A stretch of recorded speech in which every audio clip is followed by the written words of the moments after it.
For today's installment of Vinyl 101, I'll be talking about something that's an increasing problem with the hobby these days, and that is warping of your vinyl records. Now, is there a way to fix that? Well, we're going to explore that today with how to flatten warped records. So if you're new here, welcome in. If you're a repeat offender, welcome back. I'm Johnny, and you're tuned to Channel 910.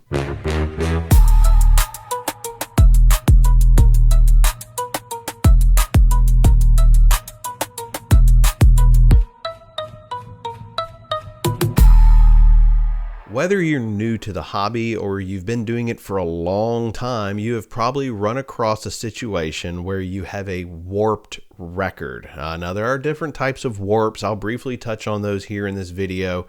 But for the most part, we're going to be talking about just your standard storage warps, or what could be called dish warps.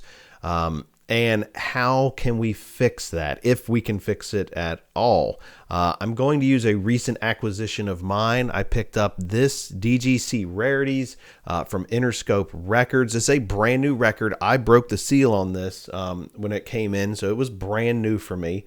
Now, this came on a heavyweight clear, Coke bottle clear vinyl, and it single LP in this single jacket. And it came in looking, very, very flat. No issues here. But you'll see in a little bit when I show you, when I put it on the turntable, it did have a bit of a warp to it. Now, this is an increasingly common problem with new vinyl records. They are heavyweight, so if they do have any kind of warpage, they tend to hold that warp because they're thick vinyl. Older records tend to, yes, they can be warped, but they will, because of how thin they are, they'll tend to flatten themselves out when you lay it onto the turntable itself. It's not as much of a problem with the vintage presses, but can we fix it? Or are these records just doomed for the dumpster? In this particular case, I feel like we probably can fix this problem. So what I'm going to do is show you what it looks like before we start the process, what the warp looks like. And you may look at that and say, yep, I've got records like that too that I'd love to fix. And if that's the case, then maybe this process will help you. We'll show you the whole process from beginning to end of how I flatten these records out, and then what the result is. Now, I will say that this is not a 100% foolproof method. It does not work every time. I have had instances where I absolutely just cannot get the warp or the bump out of the record. And when I say the bump, that's more of where your problem comes in. You get what is called an edge warp, which is usually from poor storage. You'll get what looks like literally an indentation or a bump on a record, and it's one that you're probably not going to get out, at least not completely.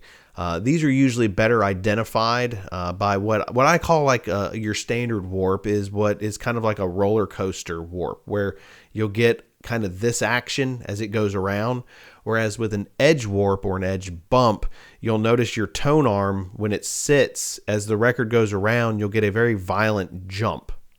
And that is, unfortunately, probably not going to come out. If your record plays through that bump without any kind of audible issue, just let it ride. You'll be fine. It's not pleasant to look at, but if it plays, it plays.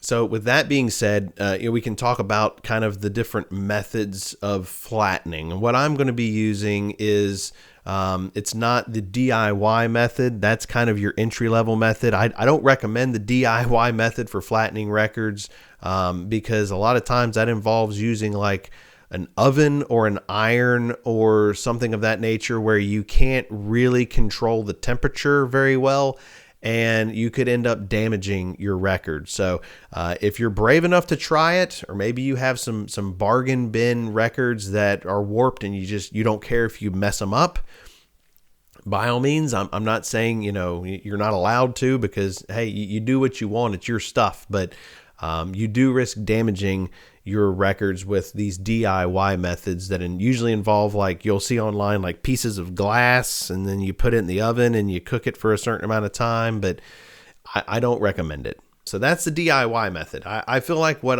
I'm going to show you is definitely a step up from that, but it's not the most expensive method out there. You can get these really expensive flattening machines that almost look like t-shirt presses that usually that's what you'll see at your record stores, your record shops that professionally do this. They're using a much higher volume of, they're doing a lot more stuff. So it actually makes sense to spend the money and have the space for something this big. I don't have the kind of space or the money for machines like this. So I went with what a lot of people are using on the, more individual basis, and that is a record pie. Now, the record pie, again, like I have talked about in my other Vinyl 101 video for cleaning records, I'm not sponsored by Record Pie. I'm not getting this for free. I chose to spend my money on this and use it.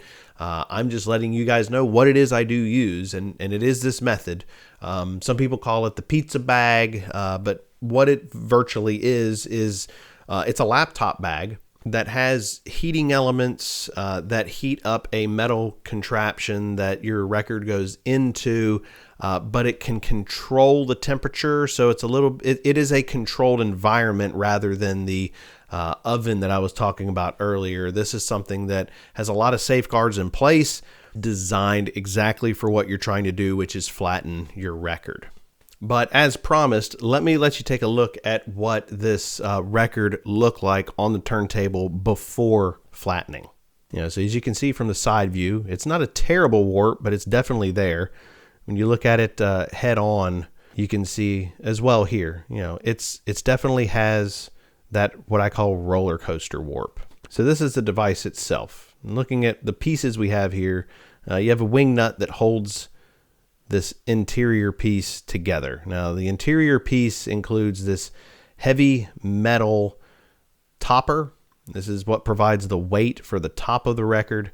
And on the inside, you have these felt pads that the record will go in between in order to, number one, protect the record from the hot metal surface, and provides an even heating method. Now, you have different felts, different sizes. You can go all the way from a 7-inch up to a full-size 12-inch record. So on the underside of this, you have this wire that has this metal piece. Now, what that is the temperature sensor. This is very important to have this as centered as you can to give you an accurate reading of what temperature the device currently sits at. Okay, so what exactly is in the bag? So if you were to open the bag, you'll see that on the inside there's a pocket. This is the actual heating element and where that metal contraption will set. The white cord coming out is the overall power supply, but that is actually plugged into this terminal piece that has both the power supply and the controls on it, as well as that little cord on the side. That's that temperature sensor that I showed you earlier. So all of that plugs into this one main hub. Now, once powered on, the lights come on the system, and you can make all of your adjustments. The number on the bottom here is the desired temperature of which to heat the device to, and the number on top is the current temperature based off of that sensor we showed earlier. You can move the temperature up and down here, and the device as well will give an alarm if it reaches too hot, like goes over that temperature.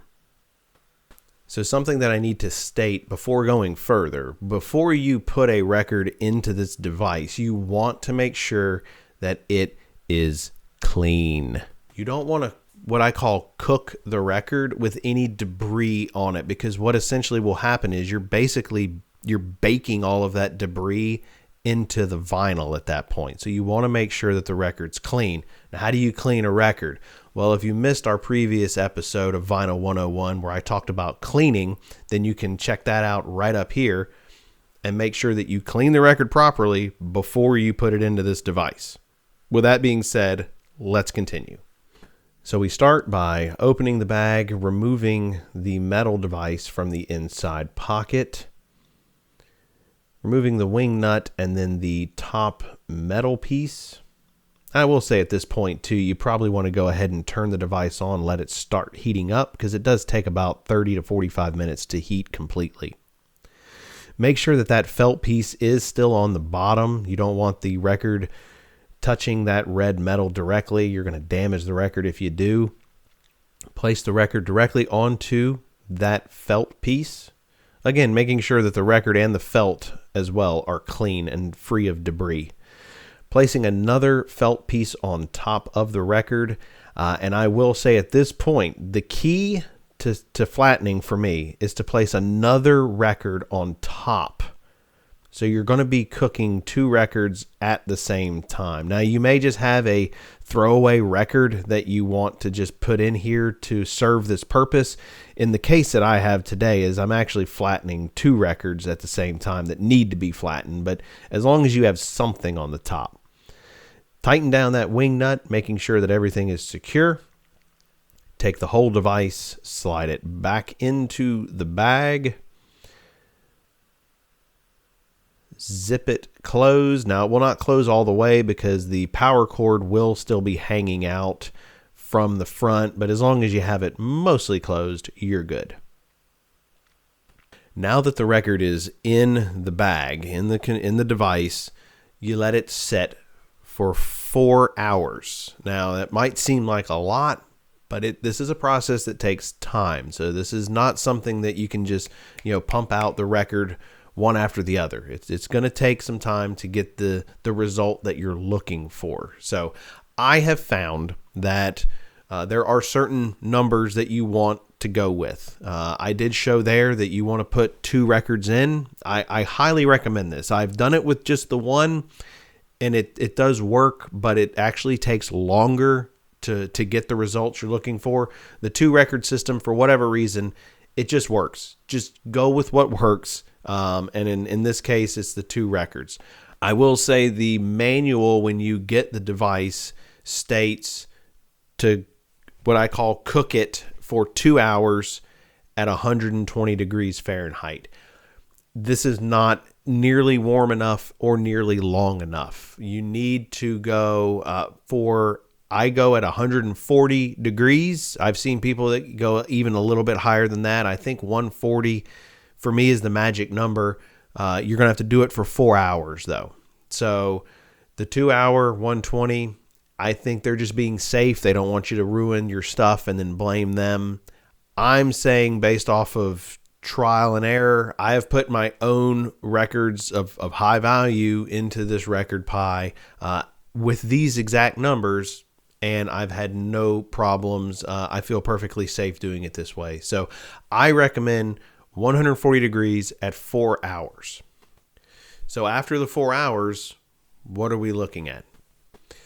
So we come back after everything has had time to cool down. I let everything cool down in the bag rather than taking it out because it seems to cool down more evenly. Plus, I'm not having to handle this hot metal device coming out of the bag. So it's completely cooled down to room temperature. We take the wing nut off, and then we take the heavy metal plate off of the top. So basically, you're just going in reverse of how you put everything in. Take the felt off, remove that top record. In this case, it was one I was flattening as well, but we're just going to set that to the side because the one we're focusing on is this one here on the bottom. Remove the felt, remove the record, and then the next step will be to put it on the turntable and check the results. So here you see it is now flat. No bump at all. We'll take a look at it from the front view as well. Everything worked out perfectly. There you have it. So again, it's not a 100% foolproof method, but this time it did work. So this falls into that 80-85% success rate that I typically have with this.